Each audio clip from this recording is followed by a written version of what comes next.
ومن علينا به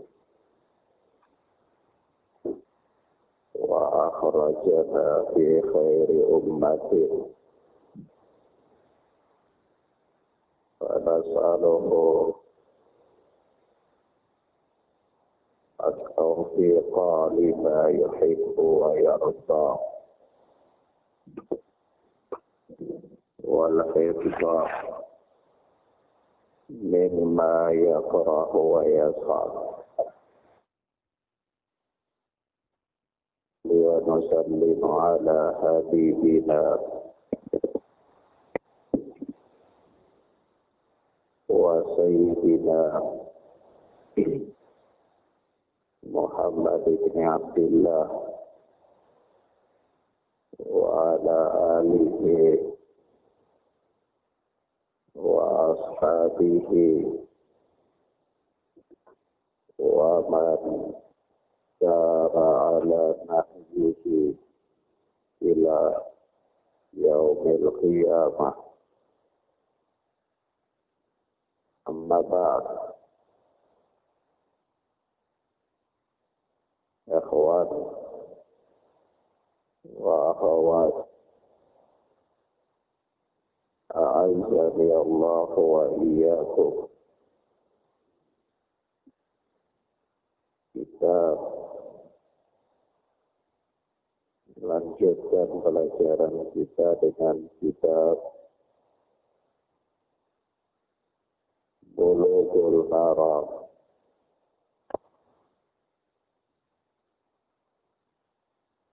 Kita masih berada pada pembahasan kitabul jihad, kumpulan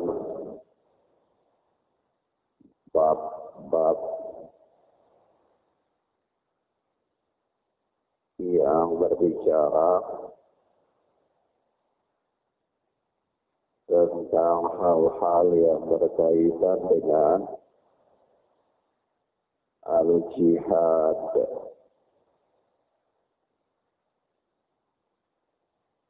Kita masuk pada hadis-hadisnya.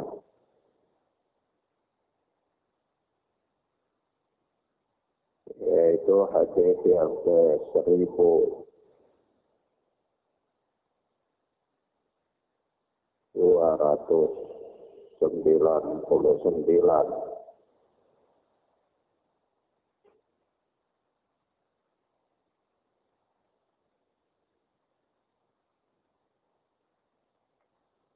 Berkata Al-Hafidh Ibn Hajar Asqalani rahimana wa rahimahullah,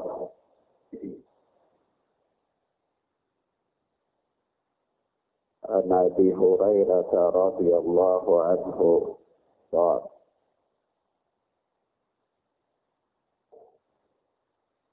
dari Abu Hurairah yang Allah telah meridainya, ia berkata, qala Rasulullah sallallahu alaihi wasallam, Rasulullah sallallahu alaihi wasallam bersabda, man mata wa lam yaghzu, barang siapa yang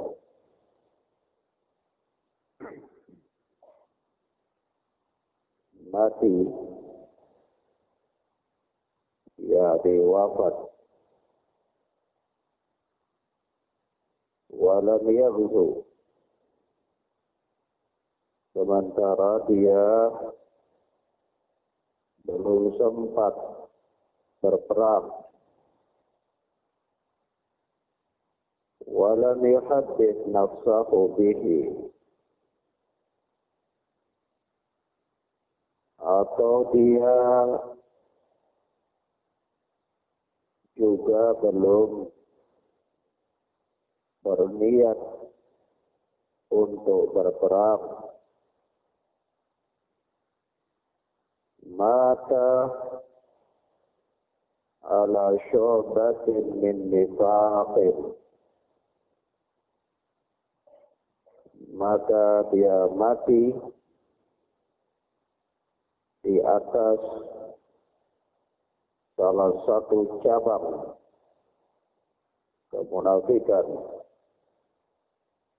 salah satu cabang dari kemunafikan. Kata Al-Hafidz, rawahu Muslim, hadis ini diriwayatkan oleh Al-Imam Muslim rahimahullah di dalam sahihnya. Ikhwan wa akhwat, hadis yang mulia ini menerangkan kepada kita tentang beberapa perkara. Yang pertama,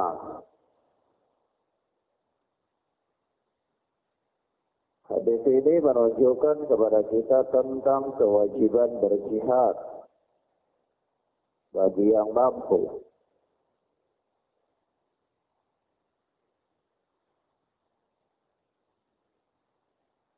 Nah,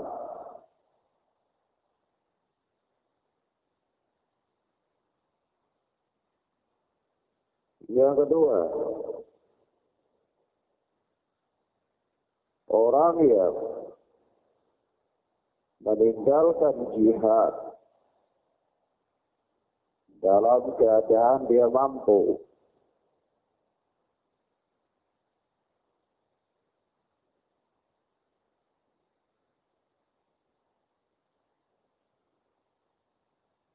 dan jihad menjadi fardu ain atasnya, sementara jihad merupakan fardu ain atasnya, maka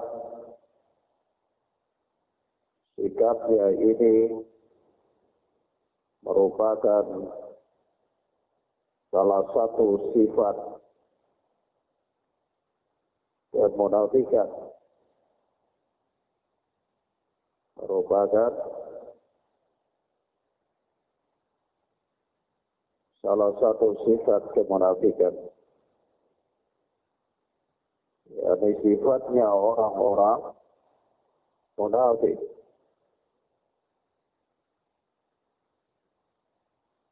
Demikian pula orang yang tidak pernah berniat untuk berjihad, orang yang tidak pernah berniat untuk berjihad. Nah,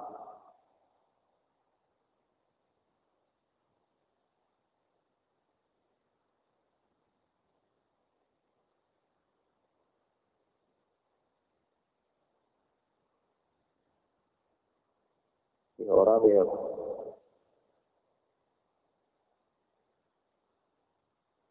dia mati dalam keadaan tidak pernah berniat untuk berjihad, maka dia mati di atas salah satu sifat daripada kemunafikan. Nah, sebab itu setiap orang mukmin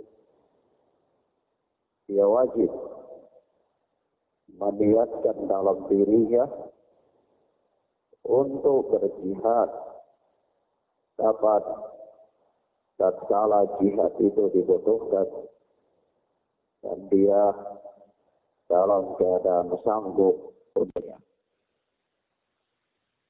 Nah,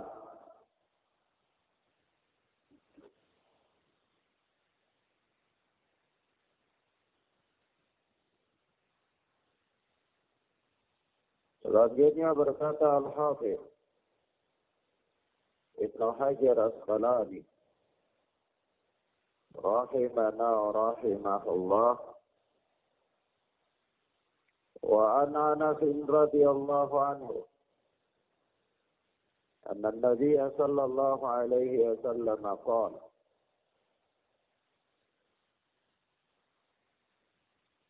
dan dari Anas bin Malik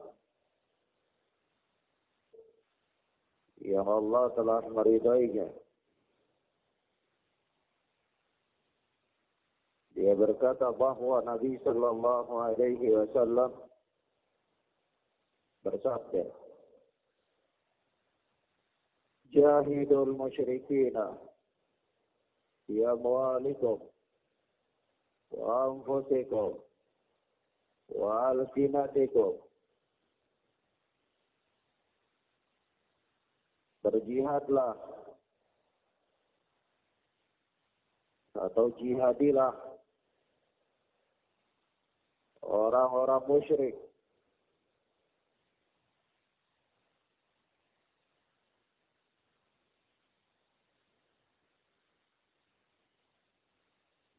berjihadlah melawan orang-orang musyrik bi amwalikum dengan harta kalian wa anfusikum dan diri kalian wa alsinatikum dan dengan lisan-lisan kalian. Rawahu Ahmad wa Nasa'i wa sahahahu al-Hakim. Kata Al-Hafidh, hadis ini diriwayatkan oleh Al-Imam Ahmad dan Al-Imam An-Nasa'i rahimana wa rahimahumullah wa sahahahu al-Hakim dan disahihkan oleh Al-Imam Al-Hakim rahimana wa rahimahullah. Hadis ini adalah hadis yang sahih, memberikan pelajaran kepada kita bahwa yang pertama, hadis ini menunjukkan tentang kewajiban berjihad.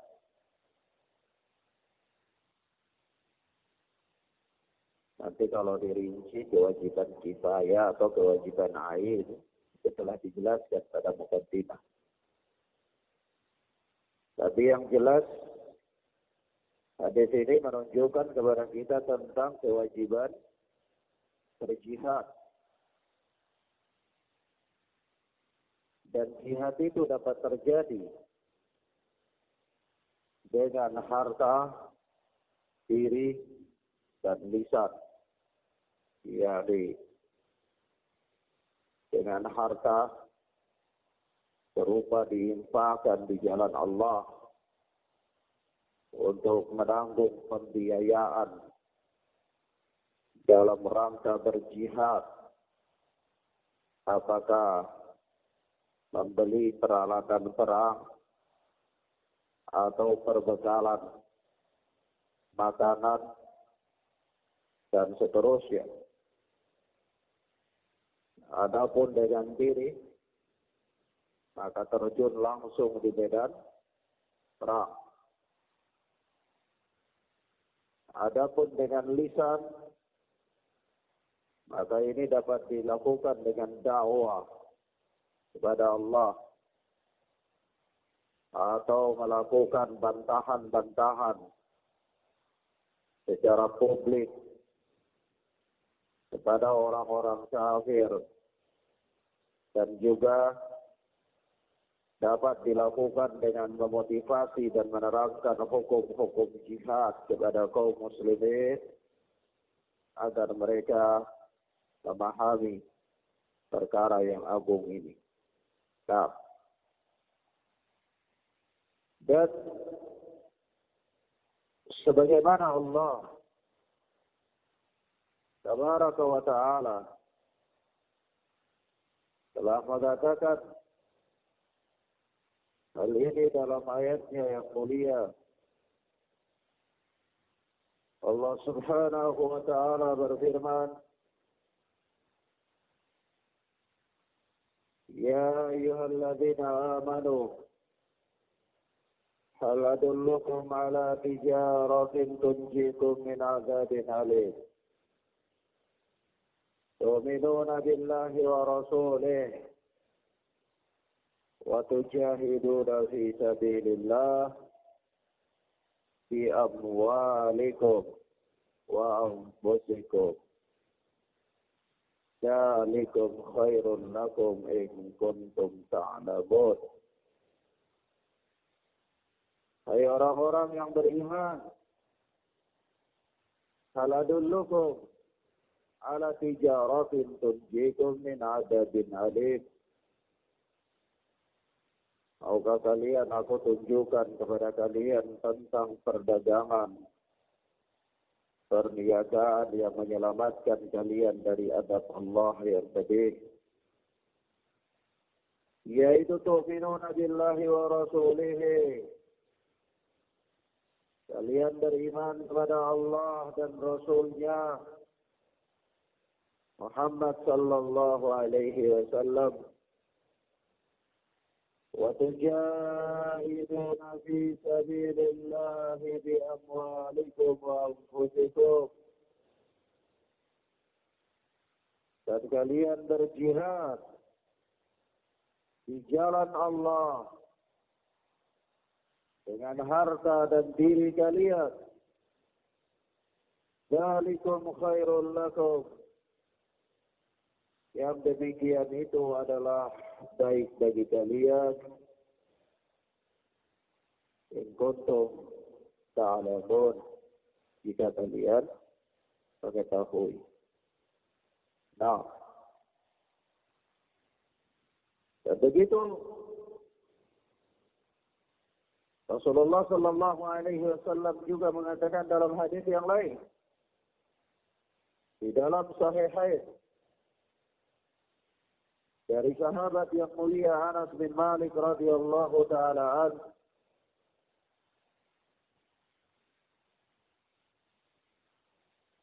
la ghadwatun fi sabilillah aw rawhatun, yakni berangkat di waktu pagi untuk berperang di jalan Allah. Rawhatun, atau berangkat di sore hari untuk berperang di jalan Allah. Khairun minad dunya wa ma fiha, adalah lebih baik daripada dunia dan apa-apa yang ada di dalamnya. Subhanallah. Demikian keagungan dan kedudukan jihad fi sabilillah jika dilakukan dengan ilmu. Jika dilakukan dengan ilmu. Namun jika tidak dilakukan dengan ilmu, maka yang terjadi adalah malapetaka dan musibah.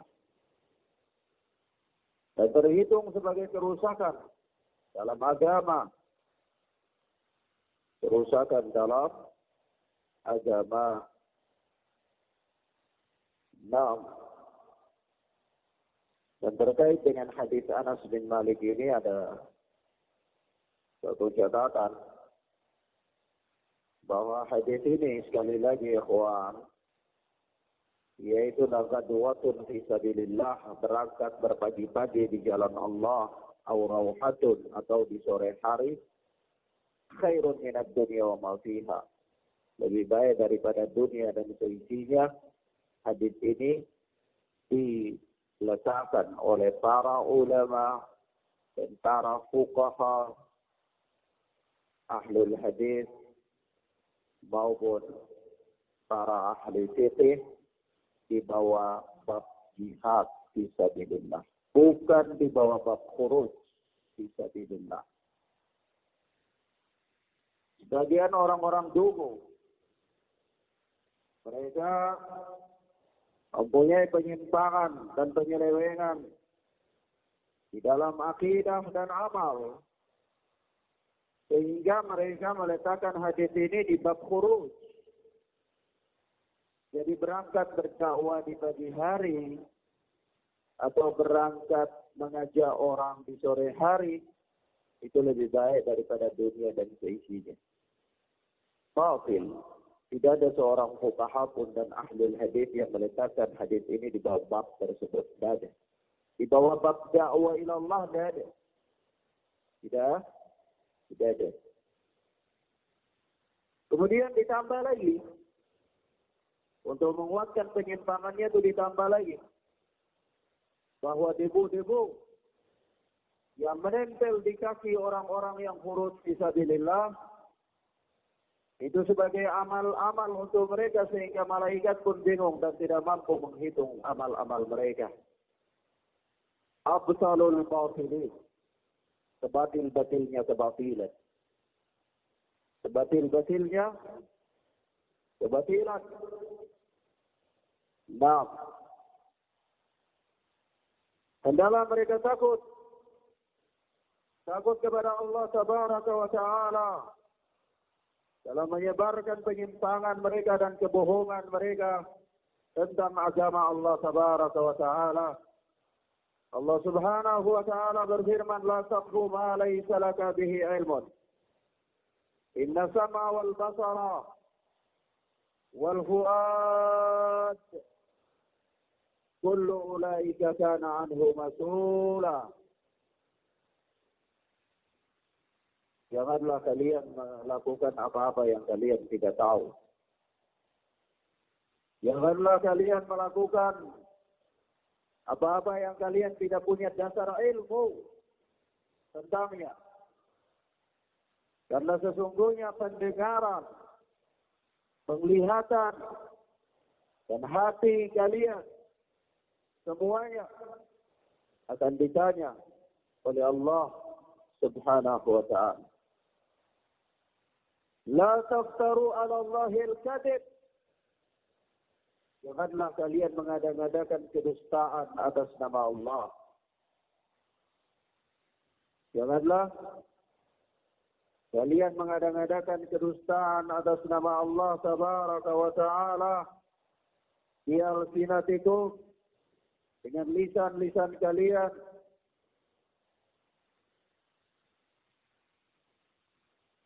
Sesungguhnya orang-orang yang mengadakan kedustaan atas nama Allah itu mereka tidak beruntung.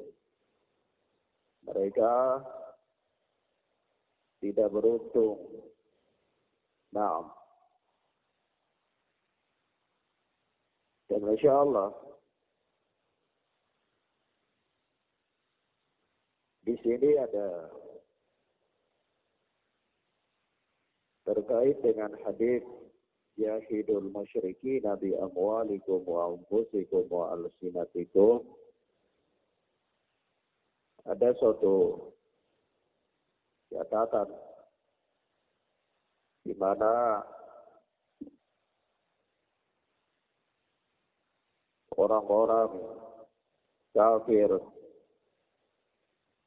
maupun orang-orang sekuler atau orang-orang barat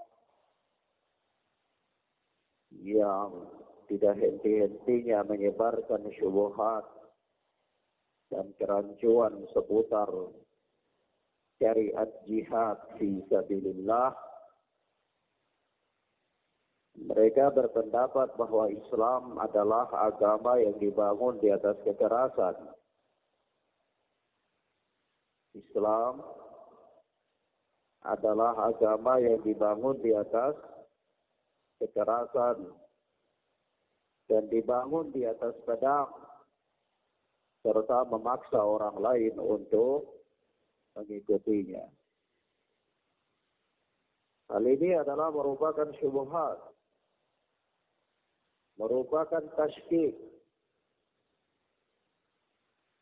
memasukkan ke dalam pikiran dan benak kaum muslimin keraguan-raguan terhadap agama mereka,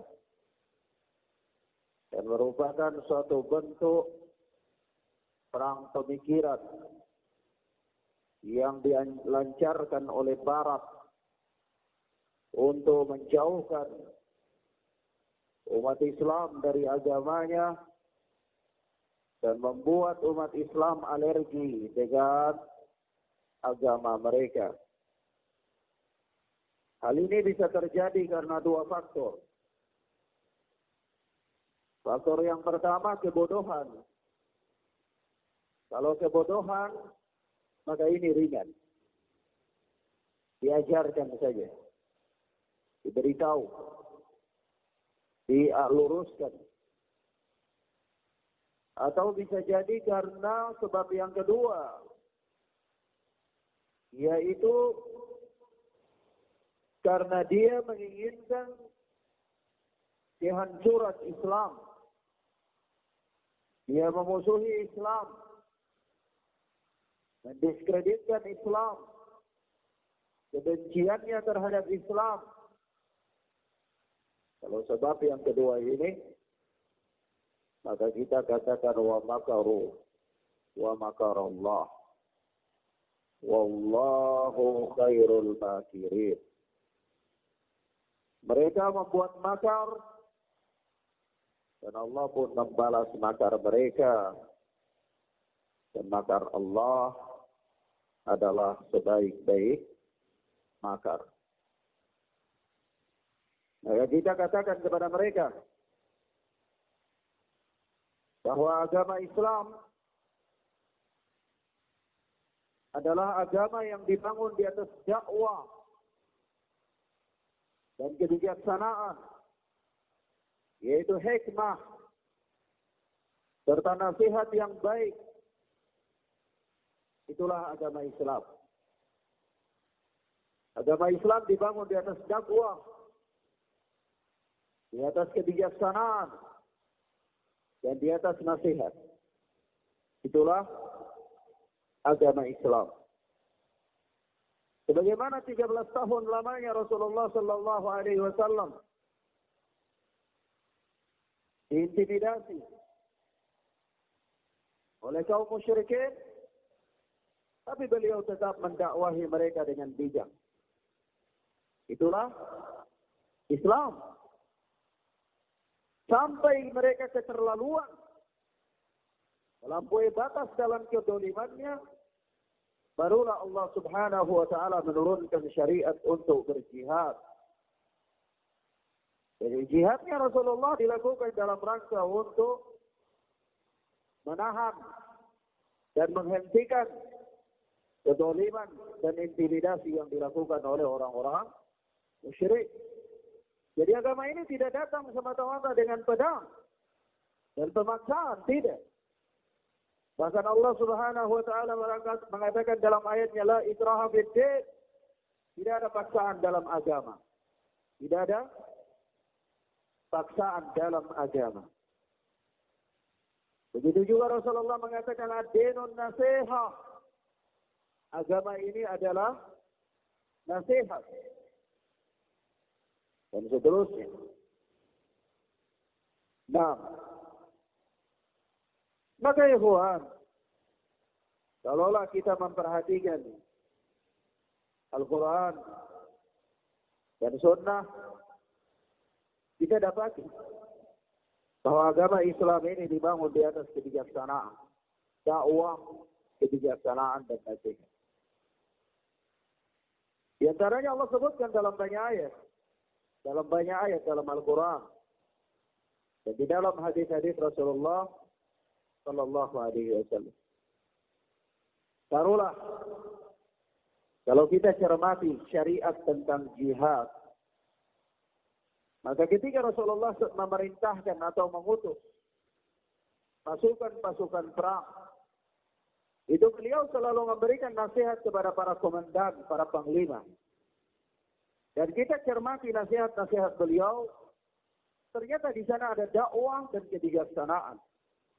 Ada dakwah dan kebijaksanaan. Maka kita ketahui bahwa peperangan di dalam Islam bukanlah peperangan yang brutal. Peperangan dalam Islam bukanlah peperangan yang membabi buta, membunuh semua manusia tanpa pandang bulu, merusak, melakukan penganiayaan, dan seterusnya. Bukan. Kita lihat di dalam hadis Buraidah radhiyallahu taala yang dikeluarkan oleh Imam Muslim rahimahullah. Rasulullah sallallahu alaihi wasallam kana idza amarra amiran ala sariyatin aw jayshin, adalah apabila beliau memerintahkan seorang pemimpin pasukan perang, pasukan berkuda, infanteri, atau pasukan pejalan kaki. Itu awsahu. Beliau menasihatkan kepada panglimanya bi khassatihi, secara khusus. Nasihat secara khusus kepada panglima. Yaitu apa? Bi taqwallah. Yang pertama, dengan ketakwaan kepada Allah. Jadi peperangan itu bukan dibangun di atas balas dendam, penganiayaan, kezaliman, membuat kerusakan di muka bumi, sebagaimana yang terjadi pada bangsa Eropa, terjadinya kejahatan perang. Tidak. Yaitu beliau memberikan nasihat yang pertama adalah bittaqullah, untuk takwa kepada Allah. Wa man ma'ahu minal muslimina khairan. Dan beliau juga menasihatkan kepada pasukan perang yang hadir atau yang dikirim oleh beliau itu dengan nasihat-nasihat kebaikan. Kemudian beliau bersabda, "Unzu bismillahi fi sabilillah." Perangilah kalian dengan menyebut nama Allah di jalan Allah. Perangilah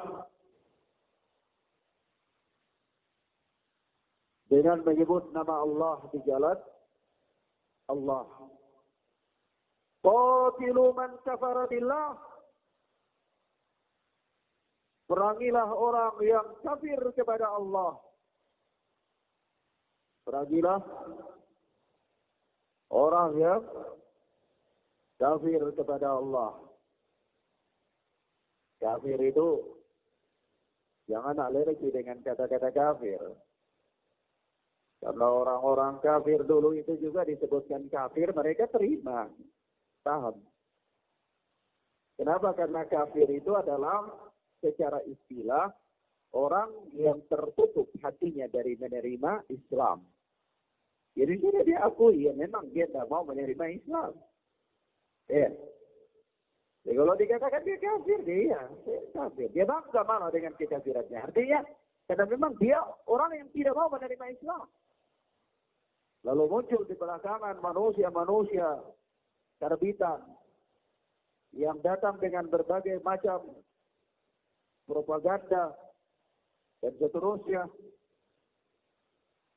Yang sesungguhnya mereka sedang melancarkan dan menjalankan misi anti-Islam yang tidak disadari oleh mereka. Lalu mempermasalahkan kata-kata kafir kepada orang yang tidak menerima Islam. Tak boleh mengatakan dia kafir. Lalu bagaimana kalau dalam agama lain mengatakan orang Muslim itu adalah domba yang sesat? Sama. Maka apa kata Rasulullah? Qatilu man kafara billah. Perangilah orang-orang yang kafir kepada Allah. Wala tagullu. Dan janganlah kalian apa? Tagullu. Yaitu mengambil jaminah secara sembunyi-sembunyi sebelum dibagi. ganimah, rampasan perang, tidak boleh dicuri. Sebelum dibagi itu jangan diambil. Wala taqdiru, dan janganlah kalian berkhianat. Wala taqtulu, dan janganlah kalian memutilasi. Wala taqtulu walida, dan janganlah kalian membunuh anak-anak. Perhatikan aturan perang dalam Islam. Penuh dengan kebijaksanaan. Penuh dengan kebijaksanaan. Bagi orang yang kafir kepada Allah. Kemudian tidak boleh mencuri harta ganimah sebelum dibagi. Jangan menipu, berkhianat. Dalam membunuh jangan mutilasi. Kemudian anak-anak tidak boleh dibunuh. Insyaallah ya. Keterangan yang penuh dengan apa? Kebijaksanaan. Yang di dalamnya memang ada unsur dakwah kepada Allah. Sebagaimana juga dalam hadis muttafaqun alaih, Rasulullah sallallahu alaihi wasallam melarang. Itu disebutkan naha sallallahu alaihi wasallam an qatlin nisa'i wa sibyan. Rasulullah sallallahu alaihi wasallam melarang untuk membunuh para wanita dan anak-anak. Jauh dari peperangan yang disangkakan oleh barat. Jauh dari peperangan yang dituduhkan dan diyakini oleh Eropa. Di mana kalau kita lihat peperangan-peperangan yang terjadi, itu di mana mereka membunuh manusia secara membabi buta, brutal.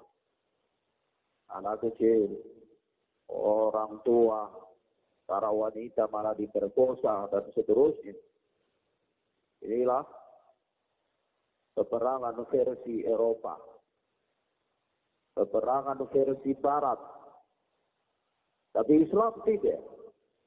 Kebijaksanaan yang nampak hatta di dalam medan perang sekalipun. Begitu pula Rasulullah sallallahu alaihi wasallam bersabda,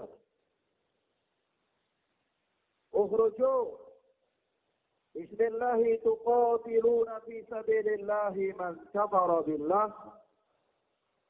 Perangilah oleh kalian dengan menyebut nama Allah untuk memerangi di jalan Allah orang-orang yang kafir kepada Allah. Wala taqdiru, janganlah kalian berbuat khianat dalam berperang. Wala taghullu, dan janganlah kalian mencuri harta ganimah sebelum diserahkan kepada panglima. Wala tumatsilu, dan janganlah kalian memutilasi. Wala taqtulul wildana wala ashabas sawami', dan janganlah kalian membunuh anak-anak dan jangan membunuh rahib di tempat ibadah. Subhanallah. Perang yang penuh dengan apa? Kebijaksanaan. Ada unsur dakwah. Ada unsur apa? Dakwah. Ini dalam medan perang. Apalagi di luar dari medan perang. Ya. Bukan ngaji, pakai topi Afghanistan, jalan kemana-mana dengan baju kos tulisan La ilaha illallah, rambut gondrong, lalu mukanya jahat. Ya. Ketemu orang di mana-mana tidak senyum, lalu katanya ini mujahidin. Itu mujahadat. Bukan mujahidin. Tapi itu kejahatan. Di mana akhlak dalam berperang ini? Di mana etika? Di mana muamalah? Di mana sifat rizqan, kelembutan? Dan di mana afsyus salam, menyebarkan salam, dan seterusnya. Kalau kita katakan aina wa aina wa aina, di mana dan di mana dan di mana. Hilang dari mereka perangai yang sesungguhnya. Lalu katanya mau membela Islam. Bela Islamnya pakai topi kalimat la ilaha illallah doa. Masya Allah. Kemudian apa? Kalau di medsos sangar, jahat, kelihatan luar biasa. Tapi kalau ditangkap polisi nangis-nangis sampai ingusnya bisa 1 ember. Seperti Maher atau ini. Semoga Allah memberinya hidayah. Kalau tidak Allah hinakan dia. Kalau medsos jangan. Kita ditangkap polisi nangis, ingusnya 1 ember. Nah itu mujahid katanya. La haula wa la quwata illa billah. Ini karena orang tanpa ilmu. Tanpa ilmu. Kalau orang tanpa ilmu itu pincang. Lucu. Jadi badut. Demikian akhwara fiddin. Azani Allah wa iyyakum. Begitu juga Rasulullah berpesan dalam perang itu, wala taqtulu syaikhan faniya. Dan janganlah kalian membunuh orang tua renta. Orang tua apa? Renta. Coba bayangkan bagaimana etika dalam berperang yang diajarkan oleh Rasulullah Sallallahu Alaihi Wasallam. Masya Allah ya. Kita lihat itu diwarisi oleh para khalifah beliau. Taruhlah Abu Bakar As-Siddiq radhiyallahu ta'ala anhu. Abu Bakar As-Siddiq ketika mengutus pasukan perang, ketika beliau mengutus Yazid bin Abu Sufyan sebagai panglima perang ke wilayah Syam, perang di wilayah Syam, itu panglimanya adalah Yazid bin Abu Sufyan yang diutus oleh Abu Bakar As-Siddiq. Apa kata beliau? Abu Bakar As-Siddiq berpesan kepada panglima ini dengan 10 pesan, 10 wasiat. 10 wasiat. Yang pertama, jangan membunuh wanita. Yang kedua, jangan membunuh anak-anak. Yang ketiga, jangan membunuh orang tua renta. Yang keempat, jangan menebang pohon yang berbuah. Subhanallah. Loh ini jihad loh. Ini sudah dalam keadaan perang ini. Pohon yang berbuah tidak boleh apa? Tebang. Insya Allah.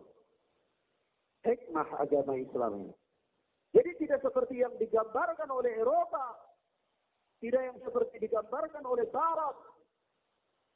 Tidak.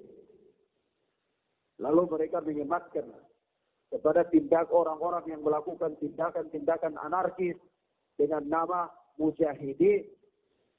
Tidak. Kita tidak ridho. Nama ini disematkan kepada mereka.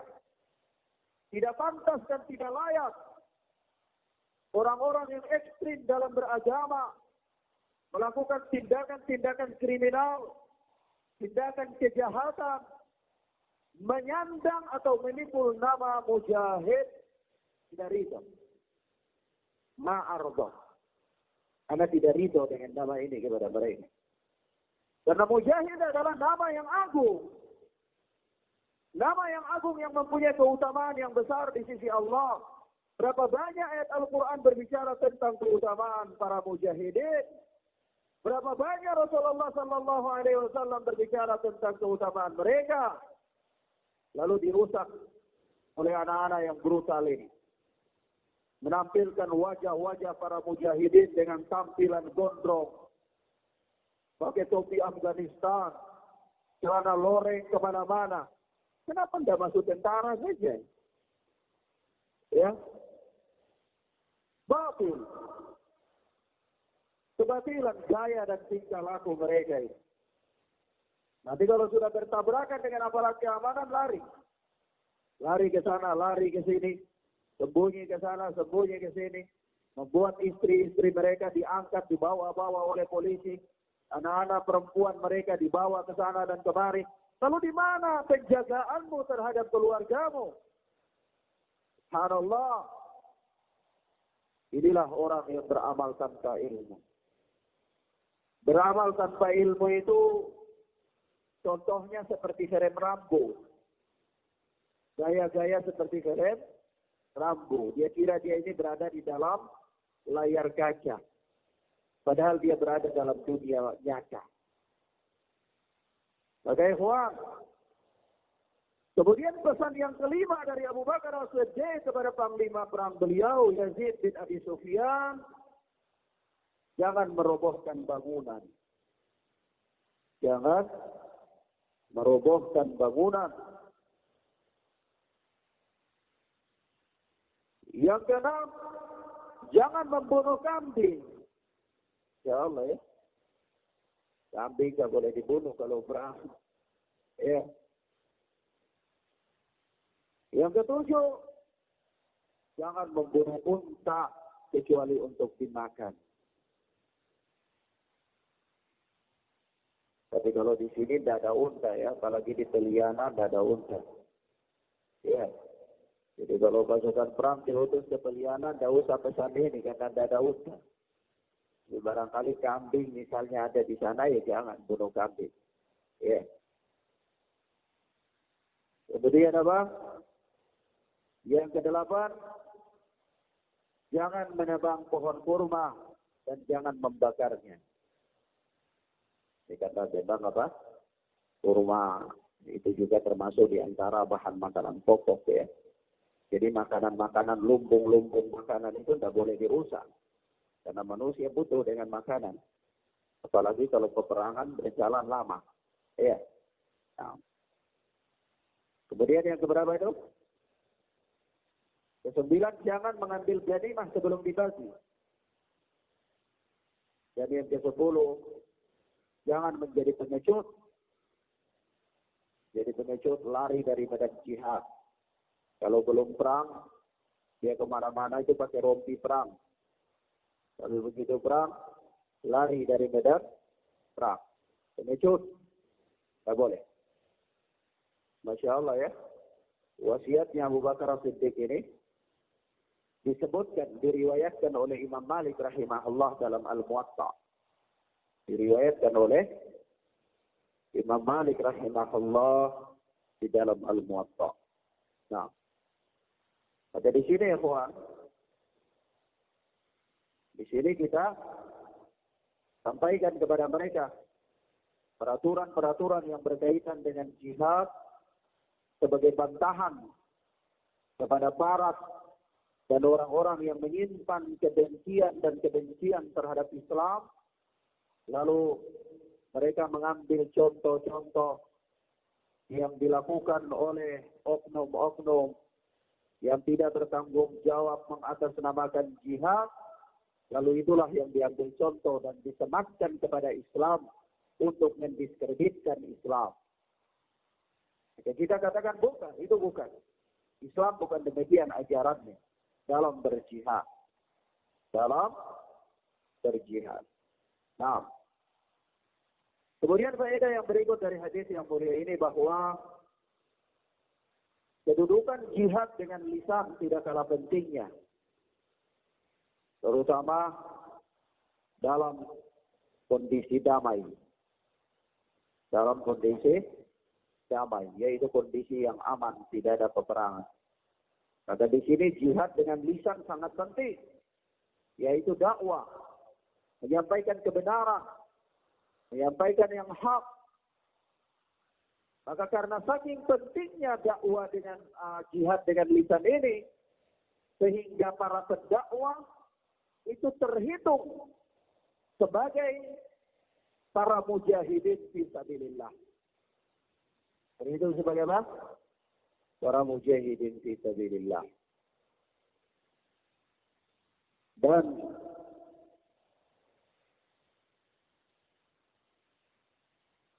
sebab itu para ulama mengatakan mereka masuk dalam kelompok 8 asnaf yang mendapatkan zakat. Mereka masuk dalam 8 asnaf, 8 bagian orang-orang yang berhak mendapatkan apa? Zakat. Nah, karena kedudukannya sama, yaitu dia masuk dalam konteks kalimat fi sabilillah. Fi sabilillah. Nah, baik. Kemudian selanjutnya berkata Al-Hafidh Ibnu Hajar Asqalani rahimana wa rahimahullah, wa Aisyah radhiyallahu anha qalat, dan dari Aisyah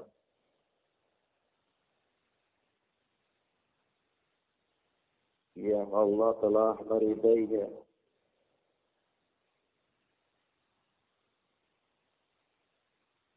dia berkata,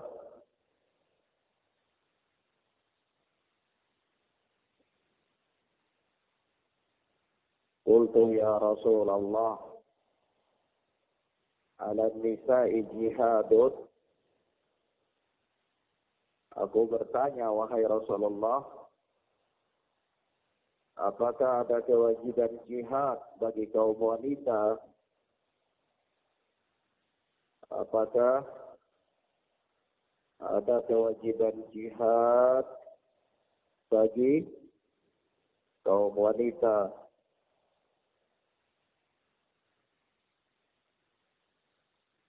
Qala na'am. Maka Nabi sallallahu alaihi wasallam bersabda, iya, ada. Jihadun wa qitala fi la qitala fi, yaitu jihad yang tidak ada peperangan padanya. Jihadnya wanita itu jihad yang tidak ada peperangan padanya. Yaitu apa? Wal hajj wal umrah, yakni haji dan umrah. Rawahu Ibnu Majah. Kata Al-Hafidh, hadis ini diriwayatkan oleh Al-Imam Ibnu Majah rahimana wa rahimahullah, wa asluhu fil Bukhari, dan asal hadis ini ada dalam Sahih Bukhari. Dan ini hadis yang sahih. Nah, ikhwan, hadis Aisyah radhiyallahu taala anha ini menunjukkan bahwa tidak ada kewajiban berperang bagi para wanita. Kita lihat ya, orang-orang yang menamakan dirinya dengan mujahidin ini, istri-istri mereka itu kadang-kadang kita jadi takut. Ya, karena istri-istrinya itu sudah keluar dari tabiat sebagai wanita. Sudah bisa main pedang, bisa main senjata, insya Allah. Jadi ini juga menunjukkan kebatilannya tren di zaman ini, yaitu latihan memanah bagi para wanita. Wanita itu latihan masak saja, tidak usah latihan memanah. Ya, latihan memasak dan memanahnya di tempat tidur. Itu latihan bagi para wanita. Maka ikhwan, ini kan batil. Jadi muncul apa tren-tren yang batil mengatasnamakan Islam dan dinamakan juga sunnah. Subhanallah. Jadi di mana-mana bawa nama sunnah itu banyak sekali. Padahal ini batil, tidak boleh. Tidak boleh bawa nama sunnah. Kalau Rasulullah Sallallahu Alaihi Wasallam sendiri tidak pernah mengajarkan itu. Ada orang dia bikin pengobatan tradisional lalu dia bilang pengobatan sunnah tradisional. Tadi situ ada kunyit. Lah Nabi tidak pernah mengajarkan pengobatan dengan kunyit. Kenapa dinamakan sunnah? Bilang saja pengobatan tradisional. Tidak usah disamakan kepada sunnah. Kalau disematkan kepada sunnah, ini bisa masuk dalam hadis, man kadzdzaba alayya muta'ammidan falyatabawwa maq'adahu minan nar. Barang siapa yang berdusta atas namaku, maka dia mengambil tempat duduknya di neraka. Ada orang bikin pengobatan tradisional akupuntur, dia bilang di situ pengobatan sunnah. Tidak ada ajar pengobatan akupuntur itu dalam sunnah Nabi. Itu pengobatan tradisional. Masing-masing barangkali tabib tradisional. Kembali kepada ilmu kedokteran. Ya. Tapi jangan disematkan nama apa? Sunnah. Ya. Paham ya? Ya, Masya Allah. Ini banyak penyimpangan di zaman ini. Subhanallah. Maka sekali lagi, hadis ini menunjukkan kepada kita bahwa tidak ada kewajiban berperang bagi wanita. Tidak ada kewajiban berperang bagi wanita. Lain perkaranya kalau dia mau dibunuh, itu lain perkaranya. Ya, membela dirinya itu lain. Jadi kemudian kita kirimkan pasukan perang terdiri dari 3 orang wanita misalnya. Tidak ada. Ya. Nah, tabiatnya dan fitrahnya itu berbeda dengan tabiat dan fitrah laki-laki. Ya.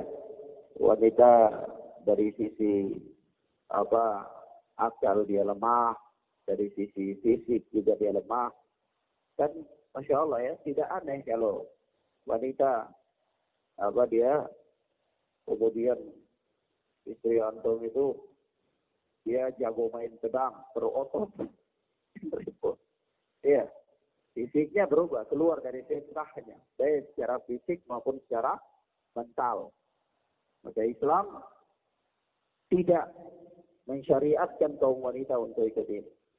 Jadi kalau kita lihat orang-orang yang menamakan dirinya dengan mujahidin, menisbatkan nama-nama mereka kepada mujahidin, itu kaum wanita mereka juga sangar-sangar. Insya Allah. Sangar. Jadi ini bahaya. Bahaya. Kemudian apa, ikhwan? Haji disamakan dengan jihad. Haji dan umrah bagi wanita disamakan dengan jihad. Ini dari sisi sulitnya perjalanan. Karena orang berangkat haji itu kan perjalanan jauh. Ada berat, masakah, kesulitan-kesulitan. Jadi bagi wanita dia melakukan perjalanan yang berat kayak gitu juga, itu disamakan dengan bagi kaum laki-laki perjalanan berat dalam berjihad. Iya. Nah. Kemudian di sini kita beri catatan bahwa bukan berarti wanita tidak boleh ikut.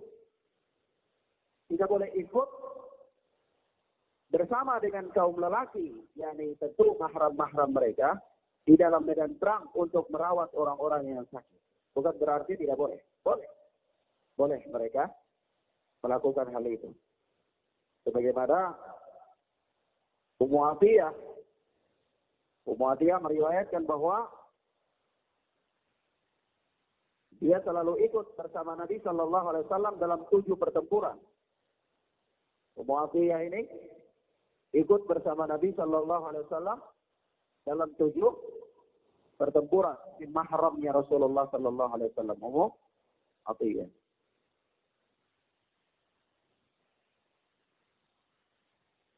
Nah,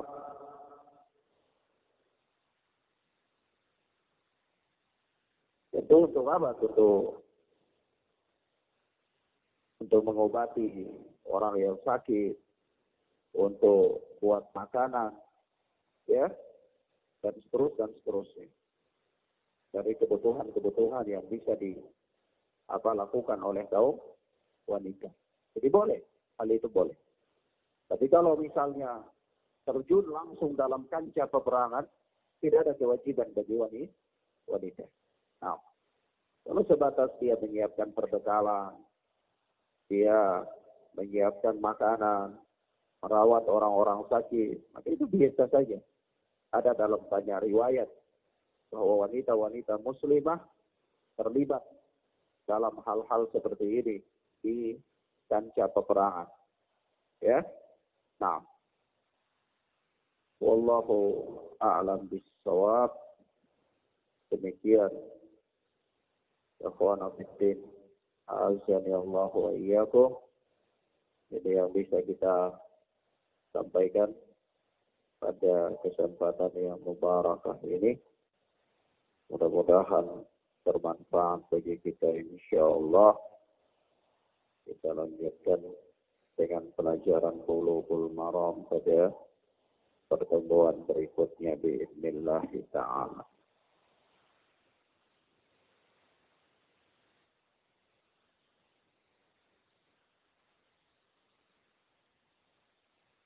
Tafsir.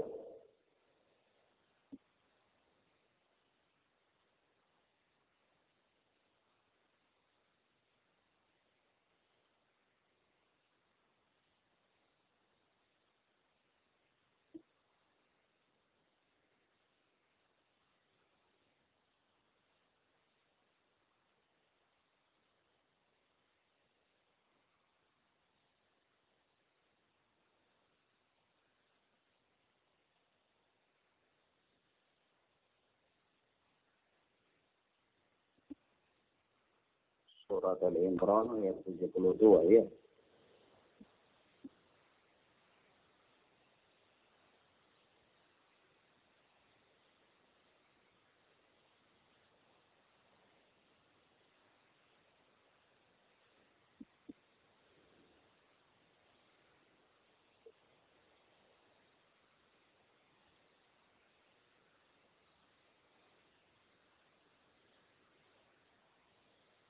Iya, wajib.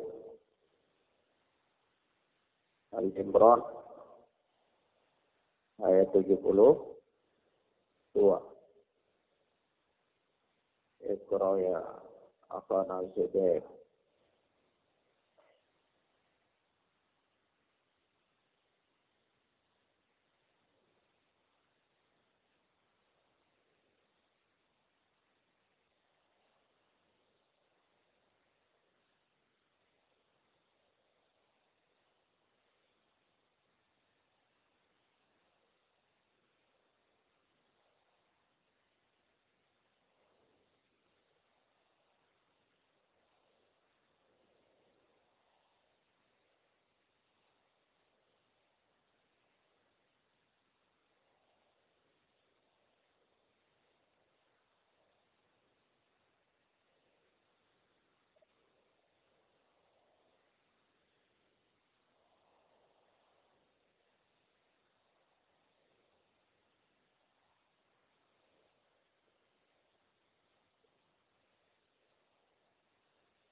A'udzu billahi samil alim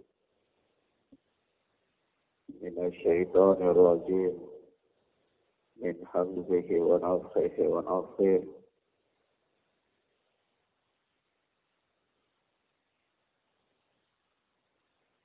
Wa qalat ta'ifatun min ahli kitabi آمنوا بالذي أنزل على الذين آمنوا وجه النهار وكفروا آخرة لعلهم يرجعون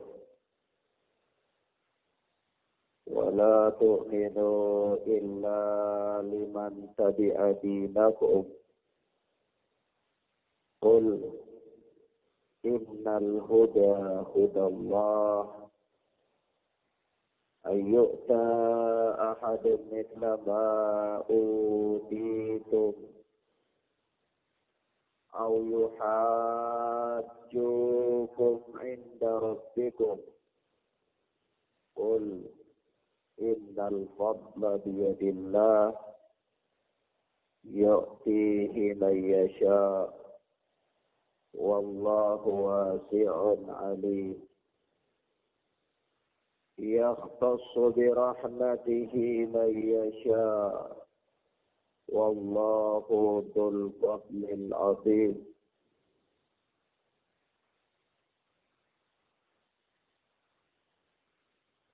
Allah tabaraka wa ta'ala berfirman, wa qalat ta'ifatun min ahlil kitab, dan segolongan atau sekelompok dari ahli kitab mereka berkata, yakni mereka berkata di sini bukan kepada orang-orang mukmin, tetapi kepada sesama mereka.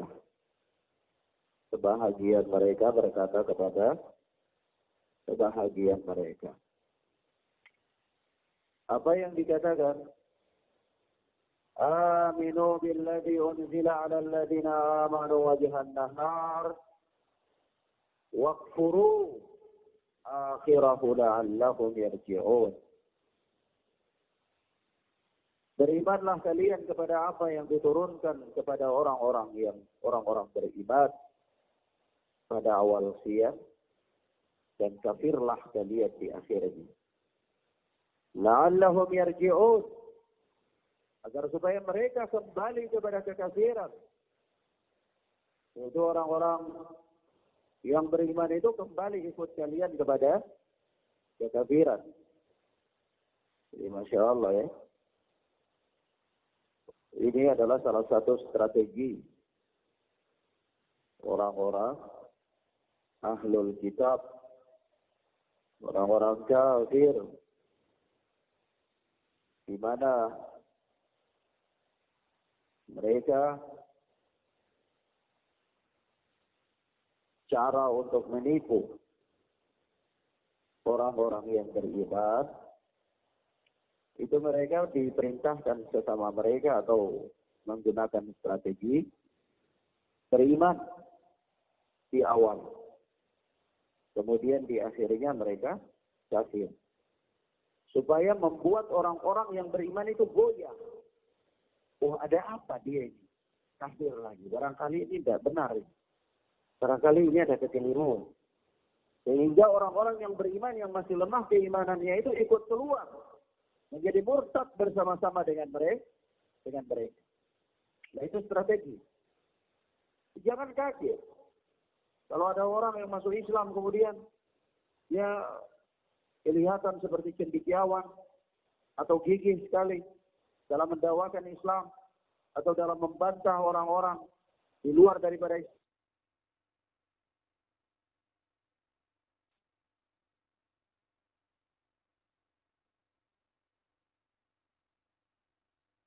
Allah Ta'ala mengatakan kepada kita tentang hal tersebut dalam ayat yang mulia ini.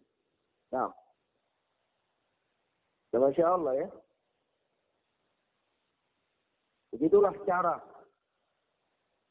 dan strategi orang-orang kafir dalam menyeret dan membawa kaum muslimin untuk keluar dari Islam. Nanti dia mengatakan bahwa ya saya dulu juga Islam, saya pernah masuk Islam. Tapi saya dapati dalam Islam itu ternyata ayat-ayat memerintahkan untuk membunuh. Maka saya murtad lagi dari Islam. Subhan. Iya. Untuk saya masuk Islam, tapi saya dapati wanita-wanita di dalam Islam itu dikungkung. Ya. Ditinggalin di rumah-rumah saja, tidak boleh kerja di luar-luar. Dan saya menganggap ini adalah pembatasan terhadap hak asasi para wanita. Maka saya keluar. Ini cara-cara mereka. Waliyadzubillah. Dan begitu juga dalam sebuah hal. Ada orang-orang dia katakan saya dulu juga ngaji di sana. Tapi saya keluar. Ngaji di situ memang orangnya menyimpang. Dan memang itu adalah bagian dari propaganda. Propaganda yang dilancarkan oleh mereka untuk menjauhkan manusia dari al-haq. Dalam hal ini dari Islam. Dan hal yang serupa juga terjadi. Hal yang serupa juga terjadi Bukan hanya di dalam agama Islam, tetapi juga terjadi dalam orang-orang yang berjuang untuk mendakwakan kebenaran, al-haq. Ada orang-orang yang menyimpang begitu. Kadang-kadang datang duduk-duduk atau hadir di kajian-kajian umum. Lalu keluar dia kampanyekan, dia sebarkan.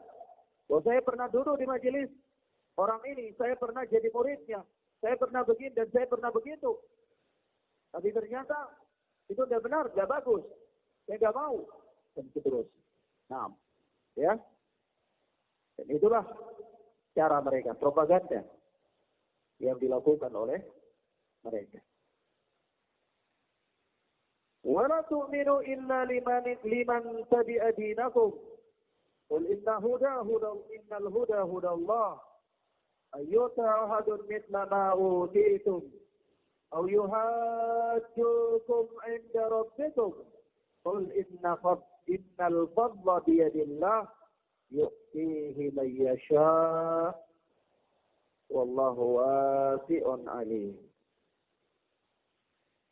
وَلَا تُؤْمِنُوا, dan janganlah kalian percaya illa liman ittaba'a dinakum, kecuali kepada orang-orang yang mengikuti agama kalian. Jadi dia bilang tidak boleh percaya kepada orang-orang mukmin, itu tidak boleh, kecuali kepada orang-orang ahli kitab saja, Yahudi atau Nasara. Nah, supaya apa? Supaya mencegah, menghalangi manusia. Jangan sampai mereka masuk Islam ketika itu. Dan ternyata pola seperti ini terjadi. Terjadi di kelompok-kelompok yang sesat. Terjadi. Bukan hanya kepada orang-orang di luar Islam. Tapi orang-orang Islam yang memiliki akar penyimpangan, pemikiran yang rusak. Mereka juga demikian caranya dalam menghalangi manusia daripada jalan kebenaran. Mereka mengatakan, nah itu tak usah, itu kelompok itu mereka radikal. Kelompok itu sedikit-sedikit hadis Nabi. Kelompok itu bid'ah, sedikit-sedikit bid'ah. Jangan ikut itu. Sudah benar. Ikut saja yang umum-umum. Atau ikut agama Islam yang biasa saja. Yang dulu nenek-nenek sudah amalkan. Gitu cara mereka. Supaya apa tujuannya? Sebenarnya dia bersembunyi dengan slogan-slogan itu, tujuannya menghalangi orang untuk mengikuti kebenaran saja. Nah, begitulah ahli kitab. Ahli kitab di zaman dulu, dia juga pakai cara ini untuk menghalangi manusia masuk Islam. Itu dia katakan, wala tu'minu illa liman ittaba'a dinakum. Janganlah kalian percaya kecuali kepada orang yang mengikuti agama kalian saja. Tidak boleh membuka pintu hati untuk mempercayai kebenaran Islam. Percaya kepada ahlul kitab saja, Yahud ataupun Nasrani. Tidak boleh buka pintu hati untuk mempercayai kebenaran yang datang dari lisan orang yang mendakwakan al-haq kepada kalian, Al-Quran dan Sunnah dengan pemahaman yang benar. Jangan pergi tinggalkan mereka. Tidak boleh mendengarkan mereka. Tujuannya apa? Supaya menghalangi manusia dari kebenaran. Menghalangi manusia dari kebenaran. Polanya ini sama. Dari dulu sampai sekarang. Maka apa? Kata Allah, Qul, katakanlah, wahai Muhammad sallallahu alaihi wasallam, Innal huda hudallah.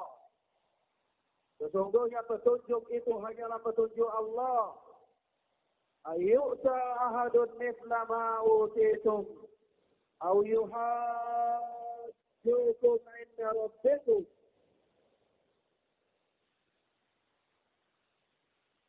Sesungguhnya petunjuk itu hanyalah petunjuk Allah. Janganlah kalian percaya bahwa seseorang akan diberi seperti apa yang diberikan kepada kalian? Au yuhajjukum 'inda rabbikum, atau bahwa mereka akan menyanggah mendebat kalian di hadapan Tuhan kalian, di hadapan Rabb kalian. Qul innal fadla biyadillah. Katakanlah wahai Muhammad sallallahu alaihi wasallam bahwa sesungguhnya karunia itu berada di tangan Allah. Yu'tihi man yasha. Allah memberikannya kepada siapa yang Allah kehendaki. Wallahu wasi'un alim. Dan Allah adalah zat yang maha luas lagi maha mengetahui. Nah, artinya kalau sudah kita usahakan dalam mendakwahi mereka, hasilnya serahkan kepada Allah. Apapun cara yang mereka lakukan, tetapi petunjuk itu adalah petunjuk Allah. Karunia itu berada di tangan Allah. Kepada siapa Allah berikan sesuai dengan apa yang Allah kehendaki. Nah, taufik. Jadi orang berusaha menjelaskan kebenaran, Rasulullah menjelaskan kebenaran, mendakwahi Islam dan seterusnya. Tetapi memang hidayah itu taufik itu berasal dari Allah. Hidayah taufik itu berasal dari Allah Subhanahu wa ta'ala. Nah, serahkan semuanya kepada Allah Subhanahu wa ta'ala. Karena memang ikhwan, kalau sekiranya hidayah itu milik seseorang, hidayah itu taufik, itu niscaya dia bebas berikan saja kepada siapa yang dia kehendaki. Tapi memang hidayah itu taufik itu adalah hak mutlaknya Allah. Makhluk cuma bisa melakukan pembinaan, penggemblengan dan pengarahan. Nanti orang itu mendapatkan taufik atau tidaknya sesuai dengan kehendak Allah Tabaraka wa ta'ala. Sehingga kadang-kadang orang bijak berkata bahwa seandainya hidayah itu bisa dibeli, maka akan aku beli, lalu aku bagikan kepada orang-orang yang aku cintai. Kalau sekiranya, dan memang kita katakan kalau memang hidayah itu bisa dibeli, kita akan kumpulkan uang sebanyak-banyaknya. Lalu kita beli dan kita bagi-bagikan saja kepada orang-orang yang kita cintai, kita sukai. Nah, tetapi tetap innal fadla biyadillah. Karunia itu berada di dalam tangan Allah Tabaraka wa ta'ala. Dan di dalam ayat ini juga penetapan salah satu sifat Allah, yaitu sifat tangan. Allah punya tangan. Lalu jangan berpikir berarti Allah itu ada tangan saja, tidak ada badannya. Seperti Abdul Somad mengatakan kalau bicara tentang wajah Allah, berarti Allah punya wajah saja, tidak punya tangan. Berarti sama dengan apa? Enggibis ke apa itu? Ya. Itu pemikiran yang batil. Karena dia menyerupai Allah dengan makhluk. Ya. Nah, akidah Asy'ariyah, akidah yang menyimpang. Maka Allah Subhanahu wa ta'ala mempunyai tangan sesuai dengan keagungan Allah, dengan kesucian Allah, dengan kemahatinggian Allah. Allah punya tangan. Dan kita tidak nafikan kepada kekuatan, atau kita tidak mentakwilkan dia kepada karunia, atau kita tidak mentakwilkan kepada kekuasaan. Kita tidak katakan bahwa karunia Allah itu berada dalam kekuasaan Allah, tidak. Tapi kita katakan karunia itu berada dalam genggaman tangan Allah. Kenapa? Karena kalau kita takwilkan tangan itu kepada kekuasaan, lalu bagaimana kalau kita mendapatkan hadis-hadis Rasulullah yang mengatakan bahwa Allah mempunyai jari jemari, bahwa hati-hati manusia berada di antara dua jari jemari dari jari jemari Allah. Atau takwilkan siapa lagi? Kalau tangan sudah kita takwilkan kekuasaan, berarti jari kita takwilkan apa? Jadi bingung sendiri nantinya. Iya. Nah, begitu juga ketika Allah Subhanahu wa taala berfirman, ya Iblis, ma mana'aka an tasjuda lima khalaqatu biyadayya. Iblis, apa yang mencegah engkau untuk sujud kepada makhluk yang aku ciptakan dengan tanganku sendiri? Kita tahu. Kalau kita takwilkan untuk apa? Kita takwilkan, ya Iblis, apa yang mencegah engkau untuk sujud kepada makhluk yang aku ciptakan dengan kekuasaan? Begitu. Batil. Takwil yang apa? Batil. Jadi di sini juga ada penetapan sifat tangan bagi Allah. Yutihi man yasha, karunia itu Allah berikan kepada siapa yang Allah kehendaki. Ini namanya tidak itu taufik ya. Tidak itu taufik. Wallahu wasi'un alim. Allah Maha luas lagi Maha mengetahui. Yaqtassu bi rahmatihi man yasha, wallahu dzul fadlil 'adzim. Yaitu Allah mengkhususkan rahmatnya kepada siapa yang Allah kehendaki. Di sini para mufassir, para ahli tafsir Al-Quran mengatakan rahmatnya yang dimaksudkan di sini adalah Allah memilih berupa kenabian dan kerasulan. Yakni Allah Subhanahu wa taala mengkhususkan kepada siapa yang Allah kehendaki untuk Allah jadikan sebagai nabi atau Allah jadikan sebagai rasul.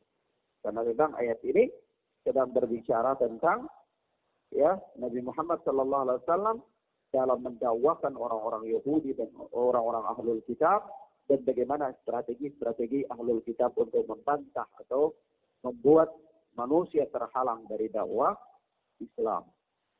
Nah, tapi kemudian maknanya umum. Rahmat Allah itu Allah berikan kepada siapa yang Allah kehendaki. Kalau terkait dengan ayat ini yang berbicara tentang kenabian dan rasul. Karena Allah memilih seseorang untuk dijadikan sebagai nabi itu rahmat yang luar biasa. Lalu begitu pula Allah memilih seseorang untuk dijadikan sebagai rasul. Ya. Nah, tidak sembarangan. Tidak sembarangan. Wallahu dzul fadlil 'adzim. Allah memiliki karunia yang besar. Dan Masya Allah ya di sini menunjukkan bahwa sesungguhnya Allah Subhanahu wa taala mengistimewakan dari hamba-hamba Allah yang Allah kehendaki untuk Allah berikan hidayah, Allah pilih, Allah jadikan mereka sebagai para nabi dan para rasul. Nah, supaya apa? Supaya Allah berikan mereka tugas untuk mendakwakan agama yang hak kepada manusia. Nah, oke, ikhwan, di dalam 3 ayat ini ada beberapa faedah ya. Beberapa pelajaran singkat. Yaitu yang pertama,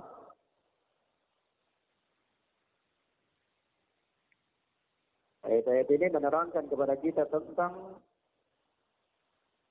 catatan hitam atas kaum Yahudi yang suka melakukan tipu daya dan penipuan.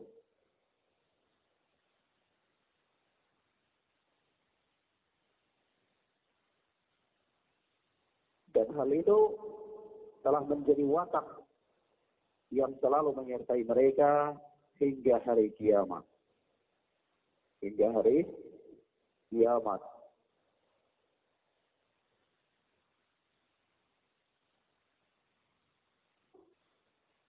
Yang kedua, ayat-ayat ini menyingkap fanatisme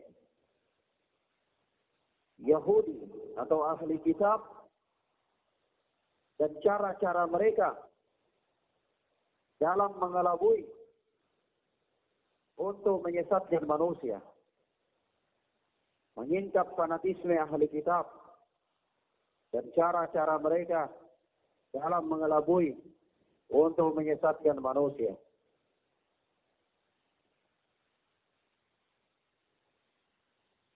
Masya Allah ya. Kalau kita lihat di zaman modern ini memang Masya Allah.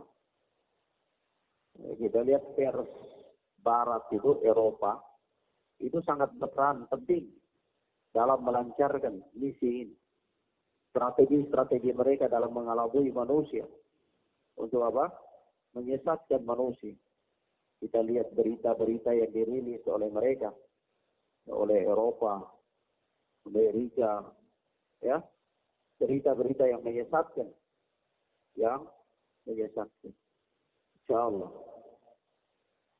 Kalau saja kita lihat salah satu di antara besarnya pengaruh mereka dalam menggunakan pers ini, itu kalau ada aksi-aksi peledakan bom di Eropa, di Paris misalnya, itu dunia mengangkat suara, bahkan mengutuk, dan terjadi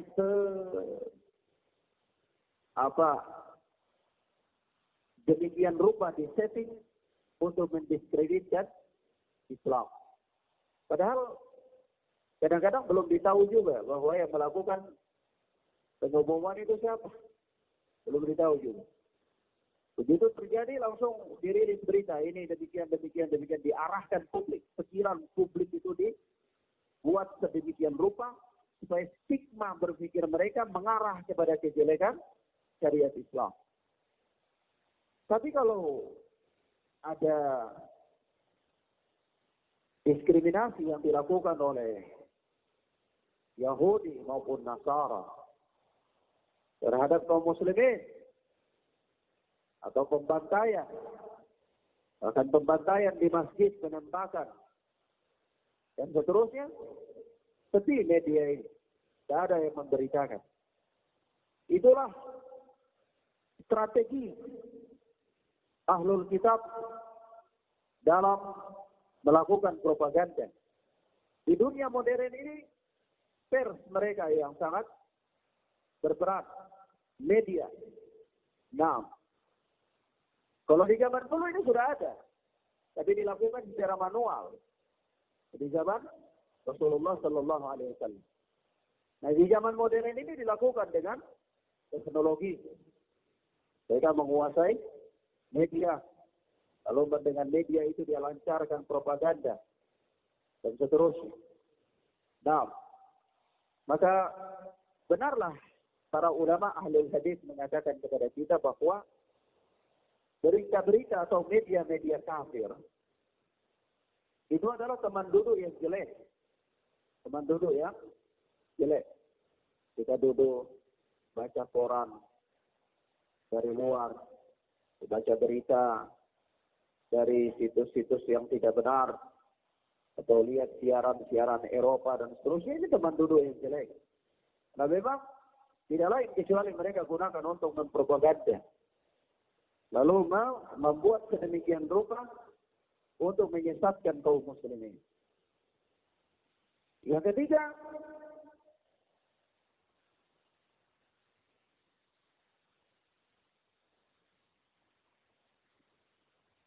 dangkalnya pemahaman orang-orang Yahudi terhadap masalah-masalah agama dan keyakinan yang mereka wariskan secara turun-temurun sampai sekarang.